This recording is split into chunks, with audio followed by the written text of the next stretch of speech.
Developed, created, and owned by James PoeArtistry Productions.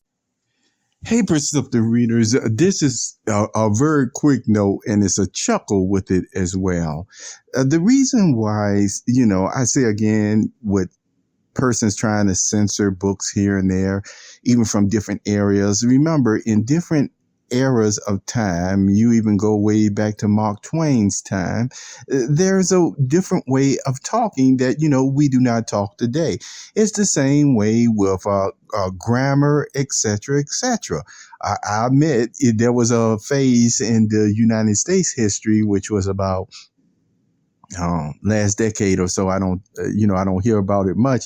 But there was a phrase where they were talking about the way certain slang started almost practically becoming like a language or what have you, which person still use it on different streets and things of that nature. And I'm not talking pig Latin either. But see, that just goes to show you, depending on where you're at, remember, you can be in one location and persons understand you and look at you as being very articulate. And then you can go in another area and persons won't.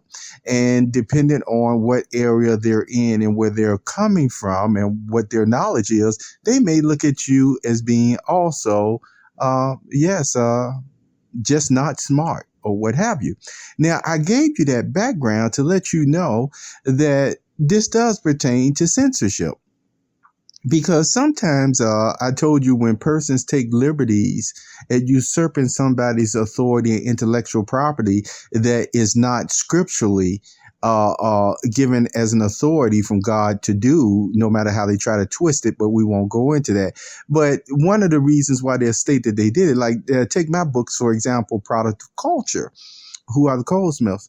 During that time period back in 2010, you should hear just how many persons were projecting very much negative energy, as if I could even write a sentence correctly. Isn't that something?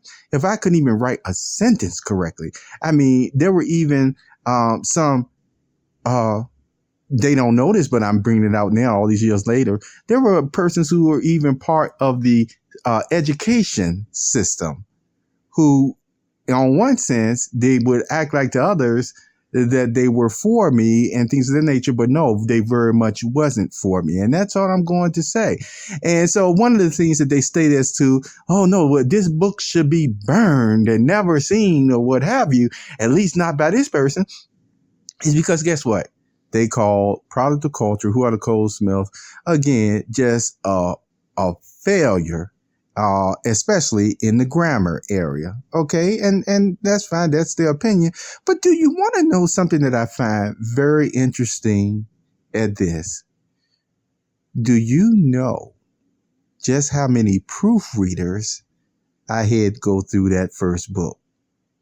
So I find it very, very fascinating that the variety of proofreaders I had go through that book are actually known as articulate people. They're actually known as socially adept persons. And yes, even on a political level, which I won't even go into, these persons are respected. So you mean to tell me that maybe all of them had actually got into cahoots together and actually all were going to just, once again, not really proofread the book the way that it's supposed to be?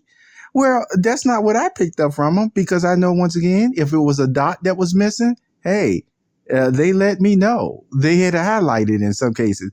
If it was a word that just sounded, this sounds a little bit more slang or what have you, and I actually had a reason of the background of why I put that word in there, yes, I still left that word in there. Now, maybe some people didn't like it, and that's one of the reasons why they call it a failure or what have you.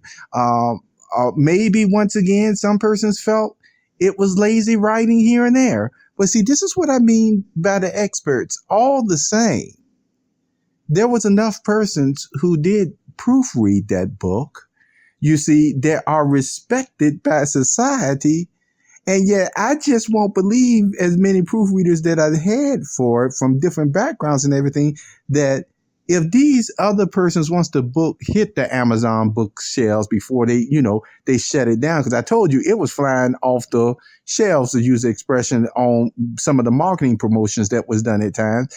But you mean to tell me that if those persons still saying, well, that's just a failure work of art.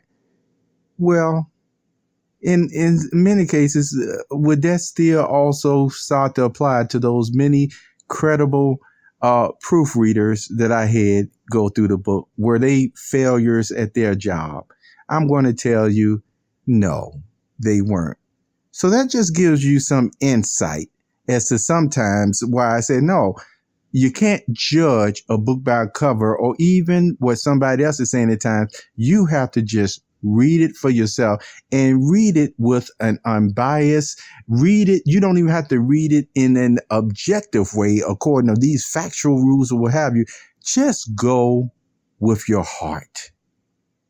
Okay? Have a very wonderful day.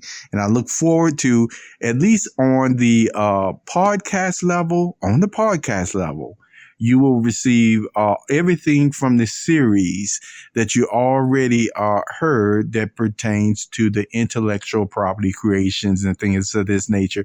This would just be like an addendum to that Part 5 series. Have a very wonderful day, and I'm glad you're here at the James PoeArtistry Productions Consultant Moment. Take care.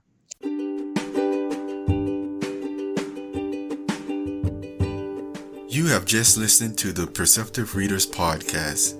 Remember, until next time, if you read something that encourages you to improve or enhance your life for the better, it becomes your reality.